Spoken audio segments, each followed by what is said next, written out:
Hello everyone, আশা করি তোমরা সবাই ভালো আছো। আজকে আমি তোমাদের কিছু কমন সমস্যা নিয়ে আলোচনা করব। তোমাদের মনের মধ্যে সবসময় কিছু ওভার থিঙ্কিং কাজ করে যে আমরা কি অ্যাকাউন্টিং এর যে কোশ্চেন গুলো আছে সেই কোশ্চেন গুলো ঠিকভাবে আনসার করতে পারবো কিনা, পরীক্ষার হলে গিয়ে যখন আমরা অ্যান্সার গুলো করতে যাব তখন অঙ্কগুলো মিলবে কিনা, বিভিন্ন ধরনের কোশ্চেন আসে যে আমি কি প্লাস পাবো, অ্যাকাউন্টিং এ ম্যাথ গুলো মিলবে কিনা নাকি ফেল করব। মানে বিভিন্ন ধরনের ওভার থিঙ্কিং হয়, তোমার কনফিডেন্স লুজ হয়ে যায়। এখন আমি তোমাকে বলবো, তোমাদের যে এই যে ওভার থিঙ্কিং গুলো আছে না, তোমরা এইসব ওভার থিঙ্কিং টোটালি বন্ধ করে দাও। কারণ এখন আমি তোমাকে এমন কিছু টেকনিক, এমন কিছু ওয়ে বলে দিব যেগুলো তুমি যদি ফলো করতে পারো সঠিকভাবে, তাহলে তোমার অ্যাকাউন্টে এ প্লাস নিশ্চিত। তোমাকে আর কোনো ধরনের কোনো কনফিউশন থাকতে হবে না। তোমার ভাবতে হবে না যে আমি কি এ প্লাস নিয়ে খুবই দুশ্চিন্তায় পড়ে যাব কিনা, আমার অঙ্ক মিলবে কিনা, আমার ভালো রেজাল্ট আসবে কিনা। কোনো ধরনের কোনো চিন্তা নাই। তুমি জাস্ট এই টেকনিক গুলো ফলো করো। আমি প্রথম যে সেগমেন্টটা নিয়ে আলোচনা করব সেটা হচ্ছে, তোমাদের মধ্যে প্রায় একটা কমন কোশ্চেন থাকে, সেটা হচ্ছে যে ভাইয়া আমি কি 10টা অধ্যায় আছে অ্যাকাউন্টিং সেকেন্ড পার্টে, আমি কি 10টা অধ্যায় পড়াশোনা করব নাকি এখান থেকে আমি কিছু স্কিপ করব। আমি তোমাকে বলছি যে 10টা অধ্যায় পড়ার কোনো দরকার নেই। এ প্লাস পাওয়ার জন্য আমাকে 10টা অধ্যায় পড়তে হবে না। অ্যাডমিশনের জন্য সেটার ব্যাপার আলাদা, সেখানে সম্পূর্ণ অধ্যায় তোমাকে পড়তে হবে। কিন্তু তুমি যদি অ্যাকাউন্টিং এ প্লাস পেতে চাও তাহলে তোমাকে 10টা অধ্যায় পড়তে হবে না। তুমি এখান থেকে কিছু অধ্যায় স্কিপ করতে পারো। হ্যাঁ, স্মার্ট ওয়েতে তোমাকে পড়াশোনা করতে হবে।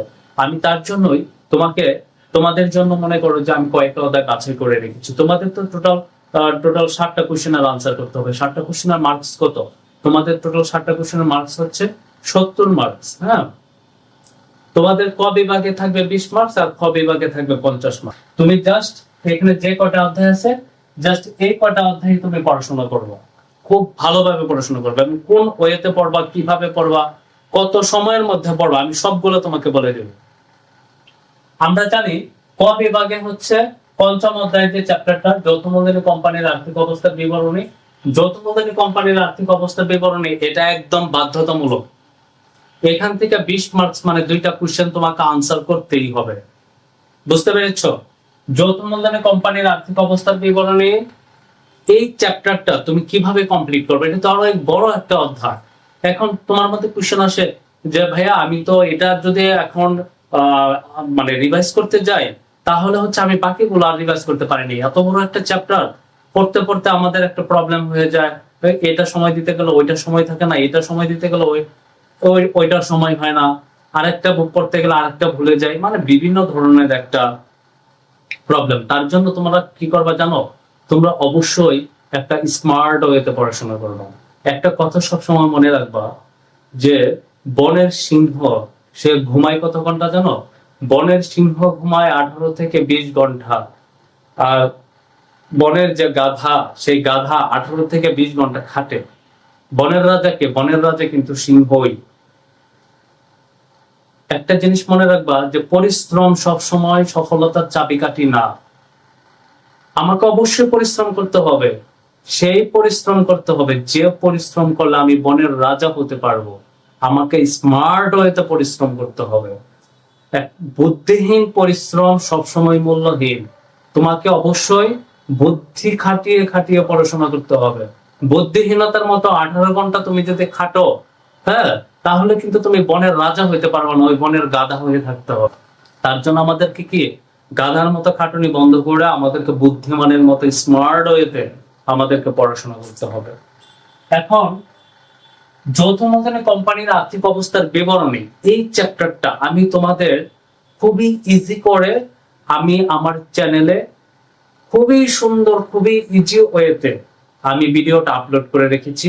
আমি তোমাদেরকে একদম 100% দায়িত্ব নিয়ে বলছি, তুমি যদি ভিডিওটা টোটালটা কমপ্লিট করো, ভিডিওগুলো দেখো, তাহলে তোমার যৌথ মূলধনী কোম্পানির আর্থিক অবস্থার বিবরণী থেকে 20 মার্কস তোমার কিভাবে মিস হয় সেটার দায়ভার আমি নিব।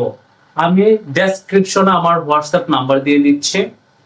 যদি কোনো ধরনের কোনো প্রবলেম মনে হয় যে আর্থিক অবস্থার বিবরণে আমার এই জিনিসগুলো বুঝতেছি না, এই জিনিসগুলো ক্লিয়ার করা দরকার, আমি তোমাকে 100% দায়িত্ব নিয়ে বলছে আমি তোমাকে এটা ফ্রি অফ কস্টে বুঝিয়ে দেব, একটা টাকাও আমাকে দিতে হবে না। তারপরও আমি চাই তোমরা এ প্লাস পাও, তোমরা ভালো রেজাল্ট করো। তোমাকে বলে দিচ্ছি এখনই যে তুমি এই ক্লাসটা করার পরে 20 মার্কস নিয়ে তোমার মনের মধ্যে যে একটা ভয়, সেই ভয় আর থাকবে না। এটা তুমি আমাকে 100% ট্রাস্ট করতে পারো। এখন মনে করো যে তোমার এখানে কিন্তু 20 মার্কস, এখানে তোমার 20 মার্কস একদম কমন নিশ্চিত। তারপর খ বিভাগে আসি। খ বিভাগে আমাদের টোটাল মার্কস কত? খ বিভাগে আমাদের টোটাল মার্কস হচ্ছে 50 মার্কস। আমরা খ বিভাগে টোটাল মার্কস কত? 50। এখান থেকে তোমাকে 5টা কোশ্চেনের আনসার করতে হবে। তোমাকে কয়টা কোশ্চেনের আনসার করতে হবে? 5টা। তোমাদের তো এই অধ্যায়টা যদি বাদে টোটাল 9টা অধ্যায় থাকে, তোমার 9টা অধ্যায় পড়ার দরকার নেই। আমি তোমাদের জন্য বাছাই করে সহজ সহজ চ্যাপ্টার দেখে টোটাল 5টা অধ্যায় আমি এখানে সিলেক্ট করে দিয়েছি। এই 5টা অধ্যায় তুমি যদি খুব ভালো করে কমপ্লিট করতে পারো, এই 5টা অধ্যায় থেকে তোমার 50 মার্কস কমন। এর বাইরে আর কোনো কোশ্চেন হবে না। আমি সহজ সহজ যেগুলো পারার মতো একদম সহজ দেখে আমি মনে করো যে এখানে 5টা অধ্যায় এখানে লিখে রেখেছি। প্রথম যে অধ্যায়টা সেটা হচ্ছে অংশীদারি ব্যবসায়ের হিসাব।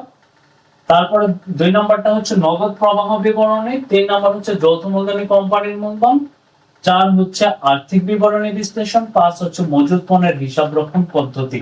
তুমি জাস্ট এই 5টা অধ্যায় করো। তুমি এই 5টা অধ্যায় ভালো করে কমপ্লিট করতে পারলে তোমার এখানে কিন্তু 50-এ 50 পেয়ে যাবা। বেশি পড়ার দরকার নেই। তারপরেও যদি কেউ আরেকটু বেশি পড়তে চাও, যে না আমি আরো একটা পড়বো, যদি পড়তে চাও তাহলে উৎপাদন ব্যয় হিসাবটা তোমরা এখানে পড়তে পারো। এটা হচ্ছে অপশনাল।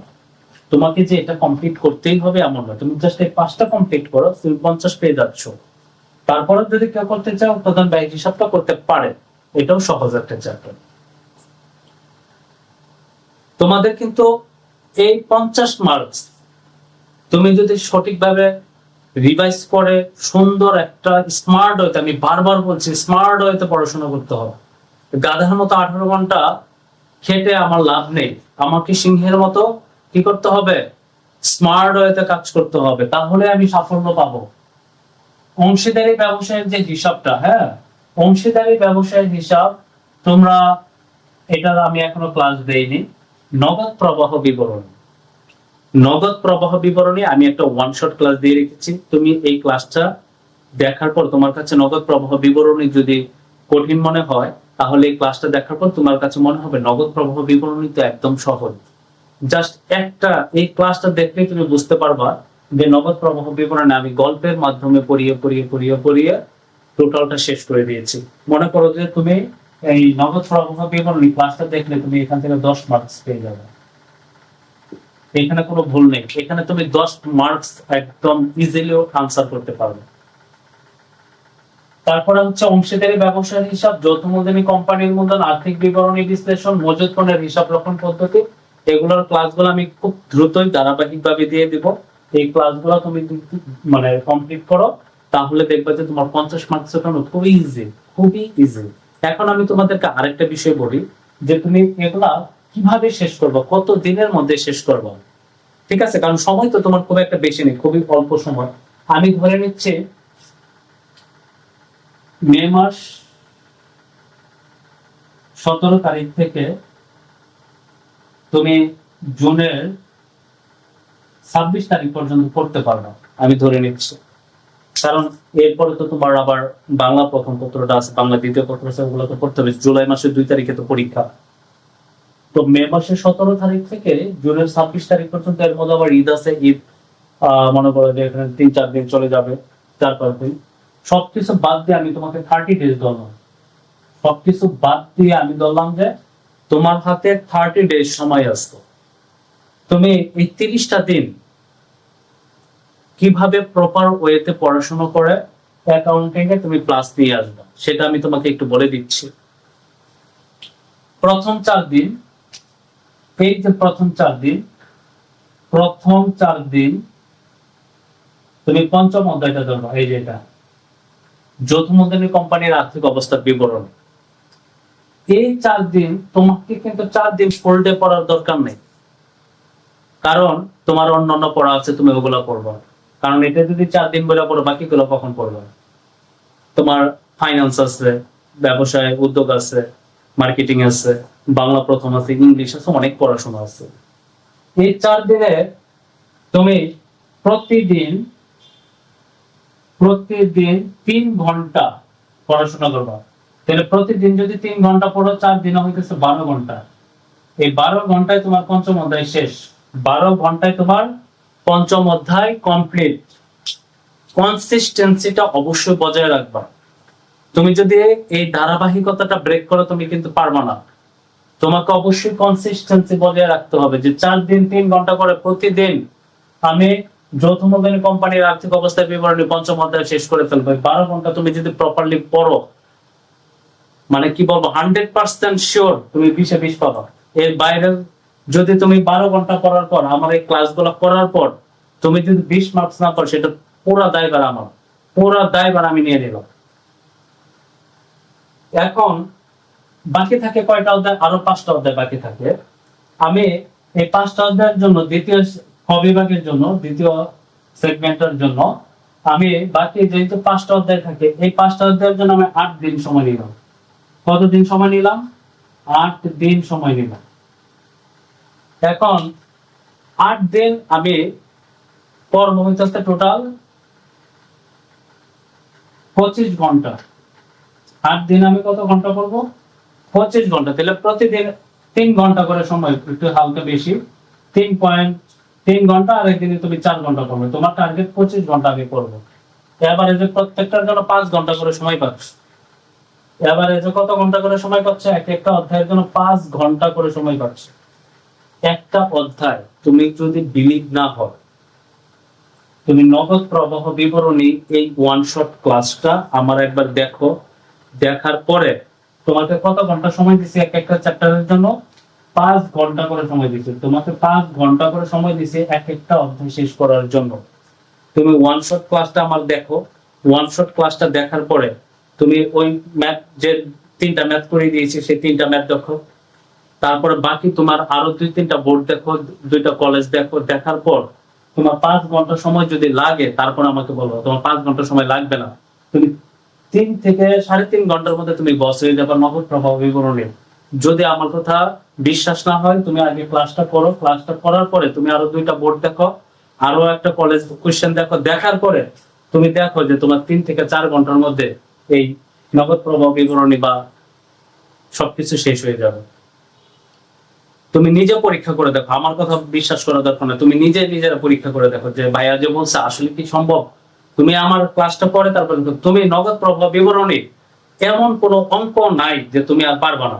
এমন কোন ম্যাথ, যে টাইপের ম্যাথ আসুক, যত কঠিন ম্যাথই আসুক, তুমি বস হয়ে যাবা নগদ প্রবাহ বিবরণী। এটা আমি তোমাকে জোর গলায় বলছি, তুমি বস হয়ে যাবা নগদ প্রবাহ বিবরণী। তুমি বস, সবাই তোমাকে বস বলবে, ঠিক আছে? তার পরবর্তীতে প্রত্যেকটা ক্লাসে তুমি 5 ঘন্টা, প্রত্যেকটা অধ্যায়ে তুমি 5 ঘন্টা করে টাইম নিবা। নিলে তোমার 5টায় 25 ঘন্টা তুমি 8 দিনে শেষ করে ফেলবা। তাহলে তোমার এখানে 4 দিন, এখানে 8 দিন, টোটাল 12 দিনে কিন্তু তোমার accounting second paper total complete. 12 দিনে তুমি অ্যাকাউন্টিং সেকেন্ড পেপার কি করে ফেলতে পারবা? টোটাল কমপ্লিট করে দিতে পারবা। এখন 12 দিন যদি আমি total accounting second paper complete করি, এখন অ্যাকাউন্টিং ফার্স্ট পার্ট আছে, অ্যাকাউন্টিং ফার্স্ট পার্টও তুমি 12 দিনে কমপ্লিট করে ফেলতে পারবে।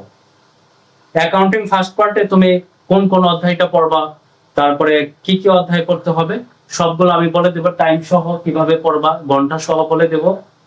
আশা করি তোমরা অ্যাকাউন্টিং ফার্স্ট পার্টও তোমরা A+ পাবে। অ্যাকাউন্টিং এ পোলাপান কিভাবে প্লাস পেলে, সেটা আমি এবার একটু দেখতে চাই।